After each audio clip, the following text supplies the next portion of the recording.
Hey guys and dolls. So today I have a brush themed video. I guess it's kind of like Shark Week. It's not like Shark Week. I guess it's kind of like Brush Week here on Vintage or Tacky. My last video was reviewing a brush set from Sigma.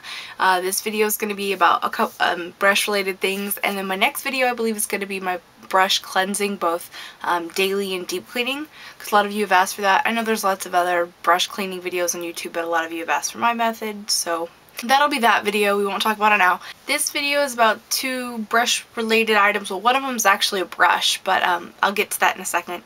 The first thing I want to talk to you guys about is the brush guard.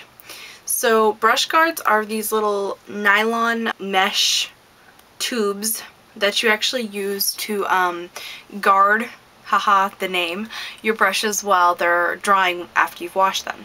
So this is basically how a brush guard works. This is a brush. Now this is a flat shader brush, so typically I wouldn't put a brush guard on this, but you just do a little slip cover over it, and voila! Your brush is now protected while you're drying it. Now, these actually come in a variety of different sizes. They have like a variety pack, and whether you buy the variety pack or just the eyeshadow pack or just the large pack or whatever little things they have, and I will have a link to the brush guard website down below. No matter what pack you buy, I think it's like $5.50, and shipping for the United States is free, and internationally is $2 or $2.50 or something for shipping, so it's really, really inexpensive. I bought the variety pack, and I brought a set of just the small eyeshadow ones. So I originally brought my brush guards so that I'd be able to shape my brushes like my MAC 217, which tends to kind of flare out a little bit, or this one from Sonia Kashuk. And this little skinny guy, I really didn't think it was going to fit over it, but it does! And it just holds it right in place. Now, a couple things I want to mention about the brush guard. They mention on their website that it's good for travel, to keep this little thing guarding your brushes for travel. Yes and no. The only drawback is that this little thing comes down. I don't know if you guys can see, but now there's little hairs on my brush that are sticking out.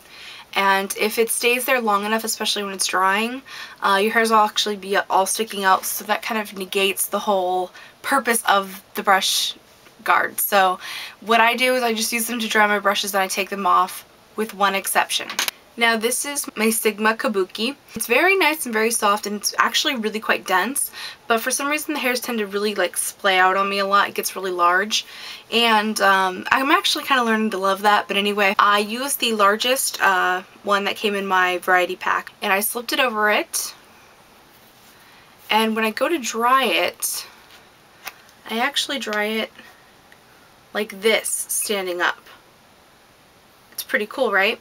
And then the other thing I can do is I can then travel with my Kabuki, and if the hairs aren't splaying out, it's okay, because I'll actually use the Kabuki with the brush guard partially up to keep it nice and taut.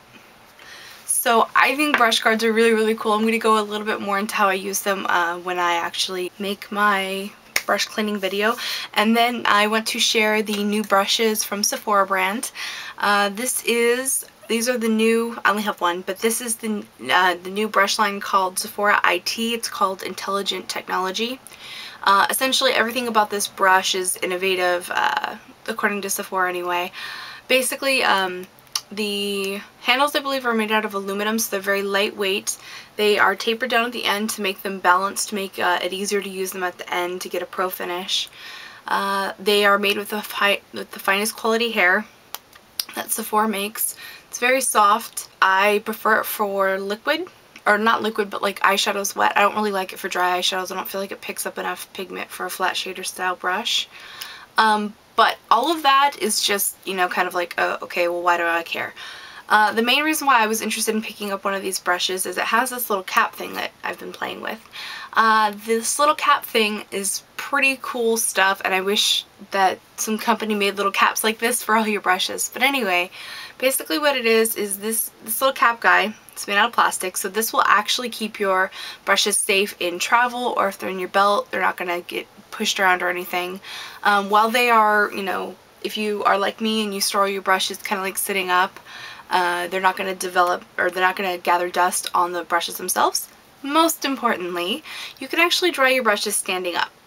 The purpose of drying your brushes upside down is so that none of the water actually gathers in the ferrule of the brush, so it extends the life of your brush, which is really, really cool stuff. Now, I actually kind of developed a way to do that with my Sigma Kabuki, but this isn't doable for all my brushes. But this, you know, if you had them all. The only downside of these is that they have a very limited styles of brushes that come in this. They're really similar in price to this to the Sephora Platinum brushes. So if you're thinking of getting platinum brushes and there's one in the IT series that you want, I would recommend getting the IT series. Also, another thing I want to mention is that these are all they're easily identifiable as what they are. Essentially, the pink ones are for the face. Different areas of the face, but they're all for the face.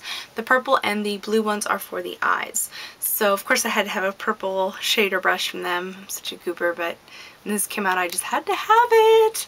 I hope you guys enjoyed this video about new brush stuff. I guess the brush guards have been out for a while, but I never made a video about it, which I really should have, like a year and a half or a year ago, whenever I got them, I don't know. So my next video will be my brush cleansing video. It'll be for both spot cleaning and deep cleaning, and yeah, I'll see you guys next time. Bye.